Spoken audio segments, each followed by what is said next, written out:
Hi குட்டீஸ். நாம் ஒரு மாம்பழத்தோட சாகச பயணத்தை பற்றி இந்த கதையில் பார்க்க போகிறோம். நம்ம சேனலை சப்ஸ்கிரைப் பண்ணிவிட்டு கதையை முழுசாக கேளுங்க. மாம்பழத்தின் சாகச பயணம்.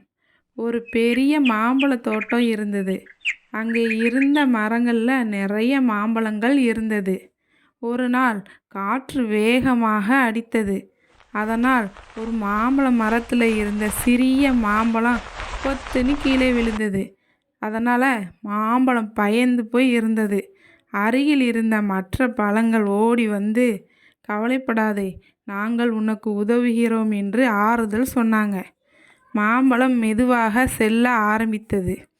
தோட்டத்தில் இருந்த நண்பர்கள் ஒவ்வொருவரும் சிறந்த பாடங்களை சொல்லி உதவினர். பிறகு அவர்கள் ஒன்று சேர்ந்து ஒரு அழகான காட்டுக்கு பயணத்தை தொடங்கினர். பறவைகள் பறந்தன, முயல்கள் துள்ளின. அது எல்லாம் மாம்பழத்திற்கு ஒரு சாகசமாக இருந்தது. சிறிது தூரம் நடந்து வந்த பிறகு ஒரு நதி வந்தது.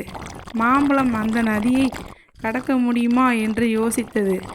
ஆனால் துணிவை கற்றுக்கொள்ள தயங்காமல் நண்பர்களின் உதவியால் அந்த நதியை கடக்க முயற்சி செய்தது. அதில் வெற்றியடைந்த பிறகு துணிவு மிக முக்கியம் என்று கற்றுக்கொண்டது. பயணத்தின் போது மாம்பழம் பல புதிய நண்பர்களை சந்தித்தது. அவர்கள் சிரித்து விளையாடி அந்த அருமையான நாளை கழித்தனர். பயணம் முடிந்ததும் மாம்பழம் வீட்டிற்கு திரும்பி வந்து எல்லோராலும் சந்தோஷமாக வரவேற்கப்பட்டது. நண்பர்கள், துணிவு மற்றும் உதவி நமக்கு மகிழ்ச்சியை தரும் என்பதை நாமும் கற்றுக்கொள்வோம். இந்த கதை பிடித்திருந்தால் லைக் பண்ணுங்கள், ஷேர் பண்ணுங்கள், மறக்காமல் சப்ஸ்கிரைப் பண்ணுங்கள்.